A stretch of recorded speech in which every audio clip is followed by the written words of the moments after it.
I'm excited to be with you all, and very excited to be a part of the Apocalypse series, because anyway, this is my idea that I've had brewing for a while, and I want to tell you how I got to this point. Okay, so after we got married, we went on our honeymoon, like many people do, and one of the things that we enjoy doing quite a bit is watching television shows together.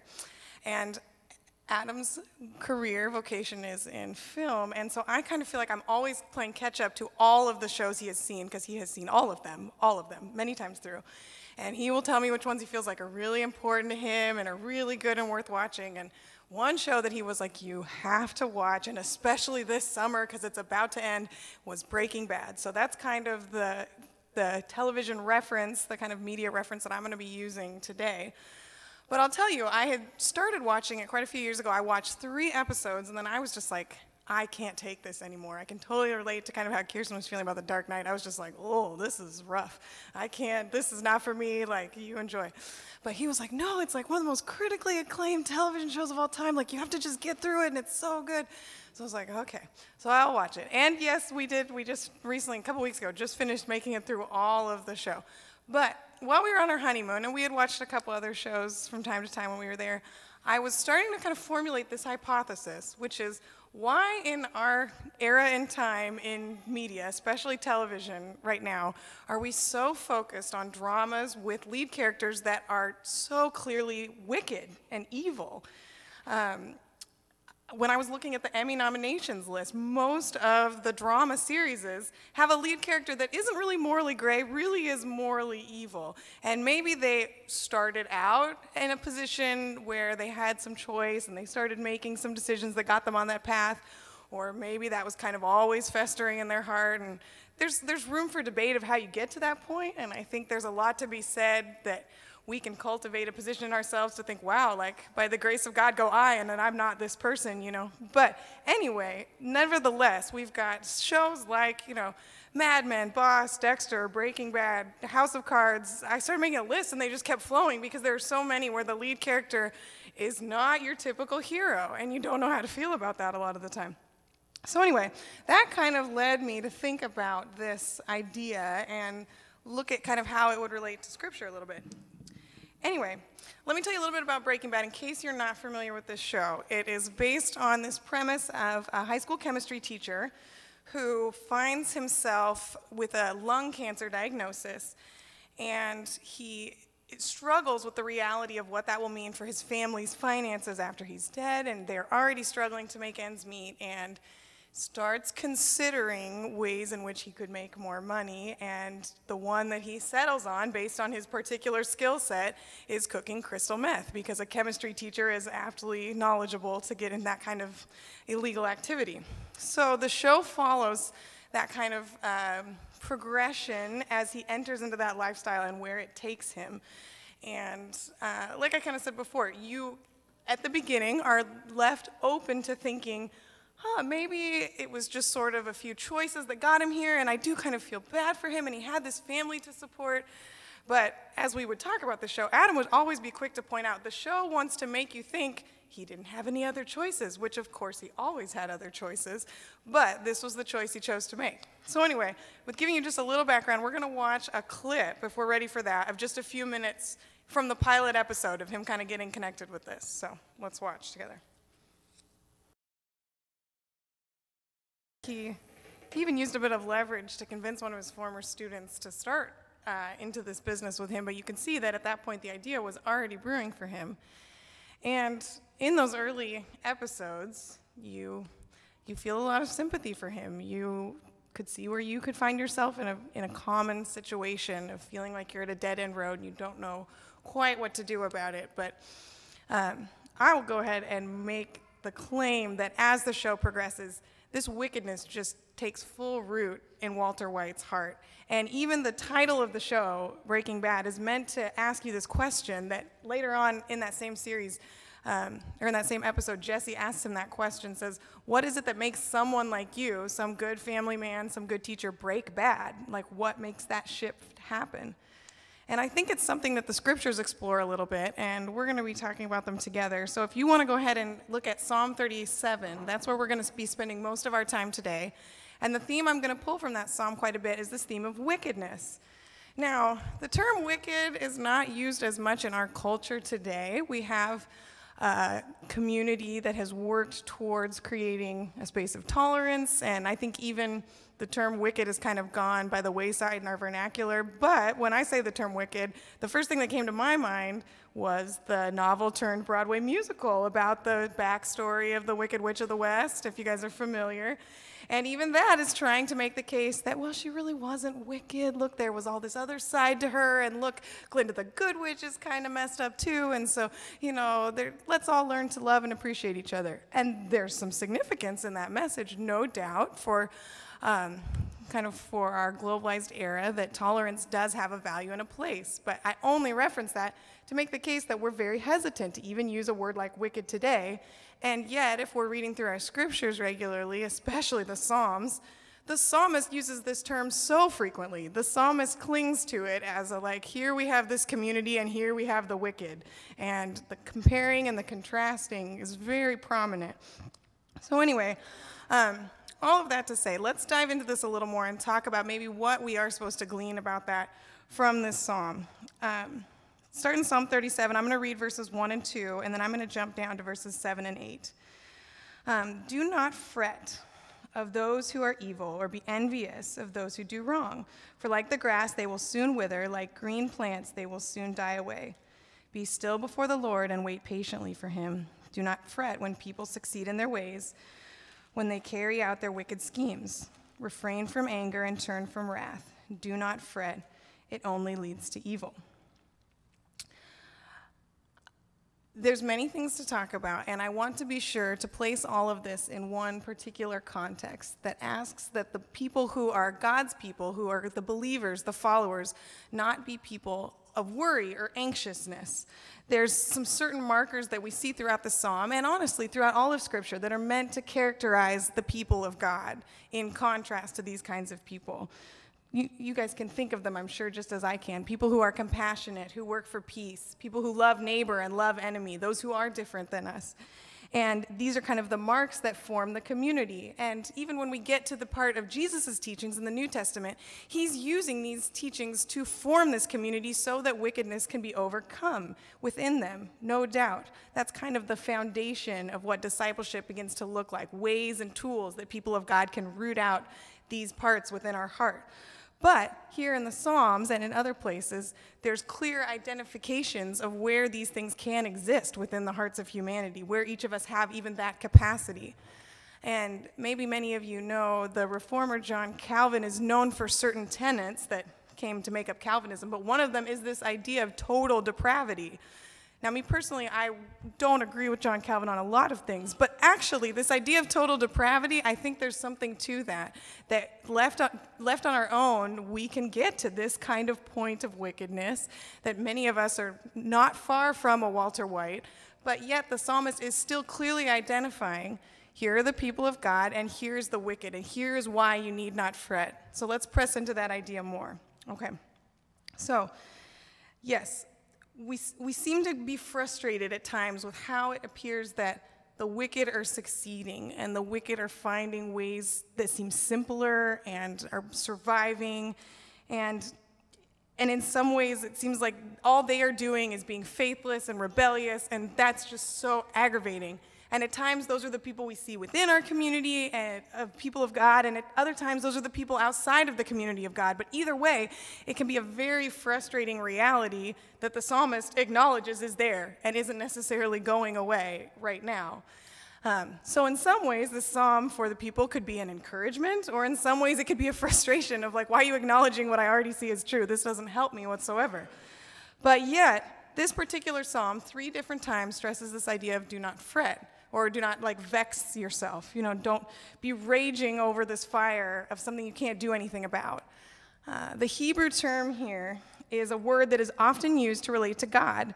And when human beings get raging mad about the situation, the idea is we start to usurp that from God. God is meant to be the one that gets to have the ability to make things right. And it's God's prerogative to bring true justice. And our anger and our rage doesn't help anything. And actually, I found this truth out of this passage and these commentaries that mention this a comforting reality as I was preparing this sermon in light of the Trayvon Martin ruling and in light of other things that were happening that left me feeling very angry at the lack of justice that I felt like was around us and the ever-present reality that our systems here on earth are very flawed and imperfect. But that's just a little aside. Anyway, yes, all we are able to do as people of God is make the decision that we will release that worry from us and trust in a God who is doing something. That's the only part of it we can control. And Psalms like this and other passages that are apocalyptic, that give a vision of where God is working and God will one day work fully and completely, is that all bad things will come to an end, which ironically, that exact line is the AMC teaser trailer for the last few episodes of Breaking Bad. All bad things will come to an end. So there is this sense, if you're this audience member watching this show, that like something has to happen, right? We have this desire within us for justice. A couple of us were having lunch last week or 2 weeks ago and talking about what would be the best ending to this kind of a show where evil has gone on and increased and only escalated as it's gone on for 5 seasons? And would it be if that lead character, Walter White, is it if he dies? Is it if all of his family dies and he's left alone, kind of a hell on earth situation? Would it be just so twisted if he dies from his lung cancer rather than from all of his illicit dealings? But really, the absolute worst ending would be nothing. No, the bad thing not coming to an end, and it just continuing on, and the show ends leaving you thinking that he has continued to prosper, because that would drive us nuts. We want to see some sort of justice come for him, and that echo and that desire is within us, and we could say that that is one way that we model God's image here on earth. We're meant to be a people of righteousness who have been made right and continue to work to make the world right as much as we can control it. So when we see unright things around us, it irritates us, it aggravates us. But like the psalm tells us, what can we control? We can act for justice, but we can also control our own anger and our own worry about the situation. And yet, psalms like this don't always package everything up in a way that feels neat and tidy and leaves us with a piece of how we deal with this now that we have read these kind of words. Look with me at verses 16 and 17. Better the little that the righteous have than the wealth of many wicked, for the power of the wicked will be broken, but the Lord upholds the righteous. Yes, this is a truth we can hold to, and we find reassurance in this. And even later in this passage, there's talk of how the meek or the lowly will inherit the earth, a promise that Jesus quotes later for his followers. So yes, there's promises made for us, and that's helpful and that's hopeful. But now look with me at the confusing verse 25, the one that no one knows what to do with. I was young, and now I am old, yet I have never seen the righteous forsaken or their children begging bread. Well, this is where we stop being able to make peace with this psalm. We go, wait a minute. I've seen plenty of righteous people who didn't have food to eat. I've seen lots of struggles and suffering. What on earth is this psalmist talking about? Does he not have his eyes open wide enough to actually see everything that's happening in the community? Yeah, there's a lot of area for frustration with a word like that. But in some ways, maybe words like that are meant to be a bit of a promise, a bit of a hope for something that isn't even necessarily realized right now. Maybe. Maybe it's meant to be kind of this vision, this almost like a prophecy that we are to enact now as much as we can. Maybe the righteous are meant to be the people that are so quick to give their bread away that then no one is starving, and that's their attribute. They're never begging because they're just so generous. And who's to say? There's a lot of theories about why on earth the psalmist would include kind of this cryptic language, but yet the community found some hope in these words. The Psalter became these prayers and these songs and these words that the community of God could hold to and say, we affirm these, we live these are our promises and our truths. And in that, we also see where they're not afraid to lament, to cry out to God, to be angry, but they took all of that anger and emotion to God. So likewise, when there are promises that seem maybe unrealistic or untrue, we could also say that that is one they are holding before God as an act of hope, as kind of a vision beyond what they can do. And I think this only holds up in context with what really happens to the wicked. We as God's people have this task of being slow to cast judgment on others and quick to show compassion. We're supposed to be people who seek peace and who take ultimately our refuge in God, not in the systems of the world around us. Justice for the wicked might not come in our lifetime. It might not happen on this earth ever. And we can see that in all the things we see around us, the ways in which injustice is very real and present. And there's not a lot to say or do about that other than to acknowledge it and work against it. I think one of the many lessons that this psalm reminds us is even that action of speaking and telling the words gives us again a power as people of God. When we sing songs, we believe that saying those words over and over again have the power to change us, even when there are times when those words don't seem true based on what we see around us or what we feel within us.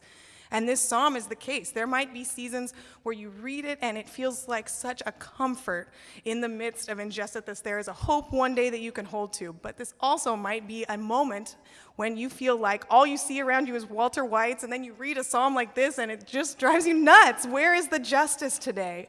Where are things being made right? And that can be a really frustrating thing.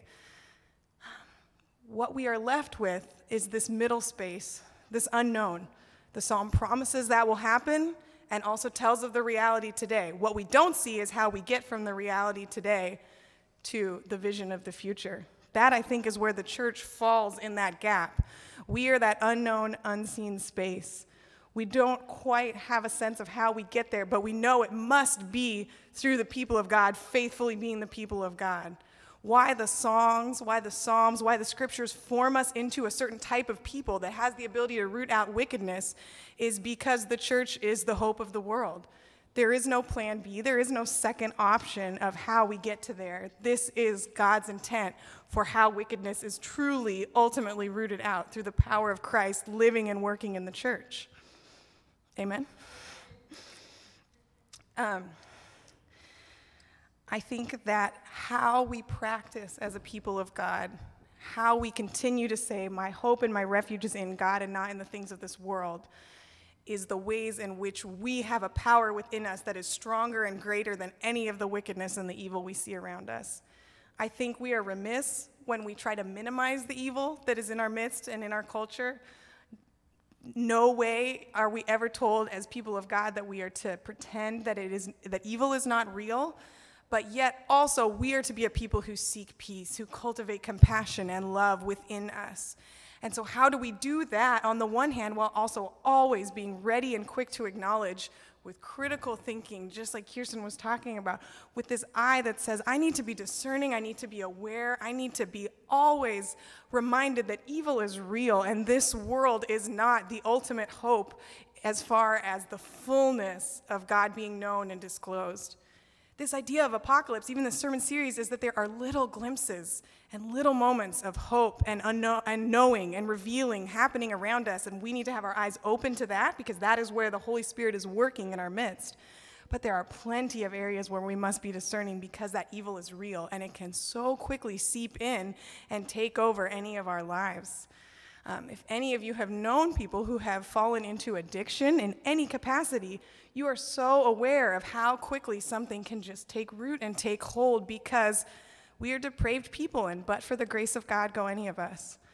But like I was saying before, I believe that these practices that we do as a church, they form us, they shape us, they help us to really look to the wickedness and evilness within all of us and say, God, help us root it out of our community, and help us to be a people who stand for justice, who create that vision that Psalm 37 says will happen one day, and the hope that we have.